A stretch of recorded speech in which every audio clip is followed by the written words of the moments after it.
You're listening to The Blunt Truth. Unscripted, uncensored, unwoke. Get ready to challenge everything. Welcome to episode 20.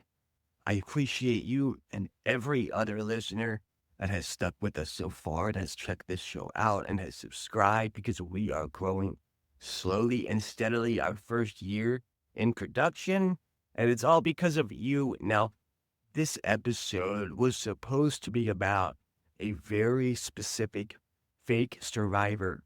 And when I say fake survivor, I mean survivor of SRA, satanic ritual abuse.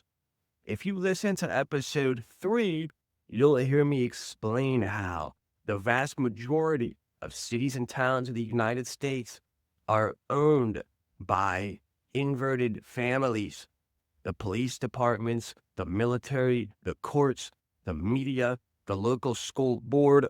These entities are owned by families that practice sick ritual pedophilia and incest, and are trying to normalize that way of life for everybody else.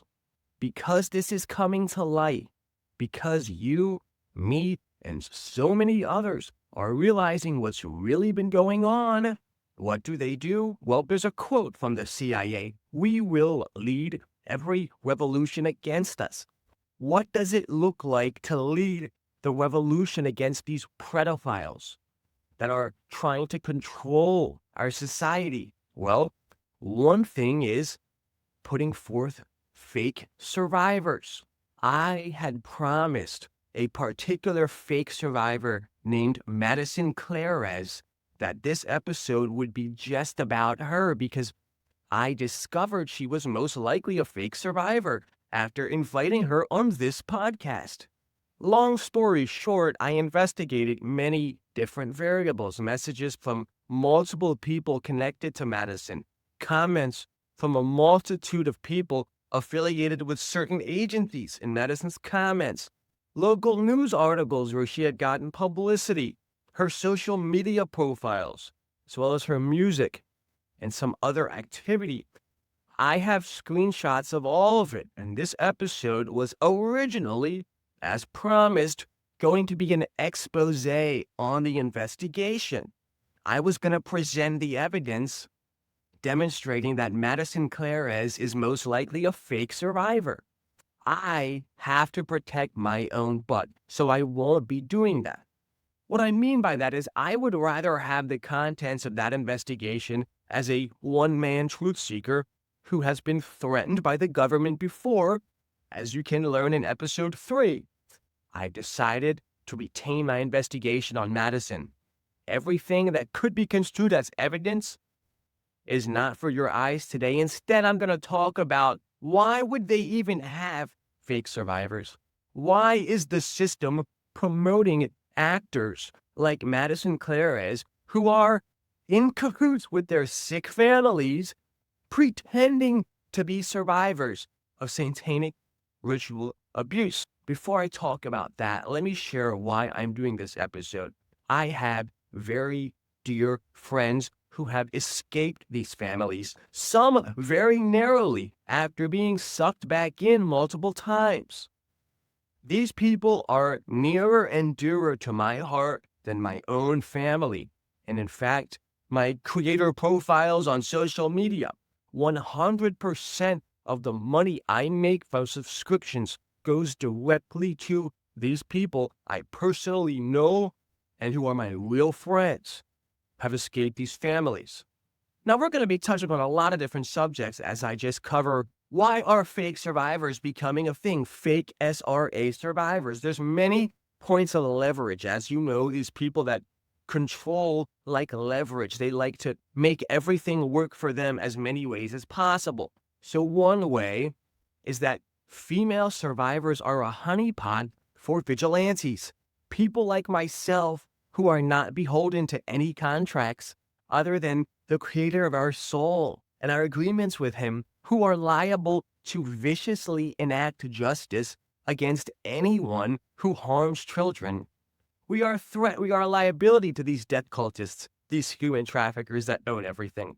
So these fake survivors, if you look at Madison's social media bio, she says, you know, my kink is bringing justice to pedophiles or something with a kissy face. And her content has a lot of scantily clad clothing, as well as political grifting to attract some of the Trumpers, much like the Capitol Hill honeypot the intelligence agency successfully enacted. And so people like me might get attracted to that. Like, wow, girl, we could really save the world. We could really be a sovereign couple. And I might start talking about some things I've done. And so these sick death cultists are actually stopping a real justice from real men who really don't give a fuck. That's one layer. Second layer is the political grifting, as I alluded to. Any means to capture this authentic uprising, whether it's the victims, whether it's outsiders realizing, and funnel it back into politics and funnel that anger into these political characters. That's another big agenda. And we see Madison doing that as well, with very subtle allusions to Trump here and there. Never enough to expose herself as a potential grifter, but it's there. Tragically, fake survivors are a magnet for real survivors. Let me talk about Kathy O'Brien, the alleged survivor of MKUltra, who was going around the country doing speaking tours for real victims of MKUltra, while she was handled by her CIA husband, Mark, the entire time. Many of these fake survivors are no different. It's the same game. Madison's DM is filled with poor young women whose fathers and uncles and siblings have defenestrated their innocence irreversibly and threatened the sanctity of their soul. And she's not there to tell them to name names. She's not there to tell them to name the people that molested them. You'll notice these fake survivors might give off names like Steve Jobs or Obama or George Bush, but never any names of these sick families that are running all the towns. So it's a great big suppression of the real survivors. Don't tell the truth. We'll take care of you. We'll tell you what to do. Just listen to Madison. Look at her. She survived. She's making it in society. Finally, there is an aspect of disclosure to avoid karma. As you probably know, much of the Matrix is about manufacturing consent, getting people to go along with things, getting people to agree to things, getting people to accept things. And you see this all the time with celebrities and people in power. They will try to tell you the truth. They will try to show you or say the truth. Because once they utter the truth, the karmic ball is in our court. So a lot of these fake survivors, for instance, Madison talks about her father inventing an online child trafficking service where you can order kids online just like pizza, complete with the tracking style thing. She announces it like it's his claim to fame. There's an undercurrent of bragging about it, and I assume that this activity has moved elsewhere, just like when they recently announced KidFlix, the Netflix for child porn, which had 1.8 million users. This was not disclosed because they're ending pedophilia. This was disclosed because all those sick fucks have a new hangout, a new, more secret, more secure place to go. So when these fake survivors do divulge some truth and do share some dirt, it's not always because they're authentic. A lot of times it's to help their handlers not receive the brunt of the karma by getting society to know and accept what's happened. Please be on the lookout for people like Madison Clares and other fake survivors. And if you want the full investigation I did on Madison's social media, just send me a message, just get in touch. I will show you. Until next time, keep it truthful, keep it honest.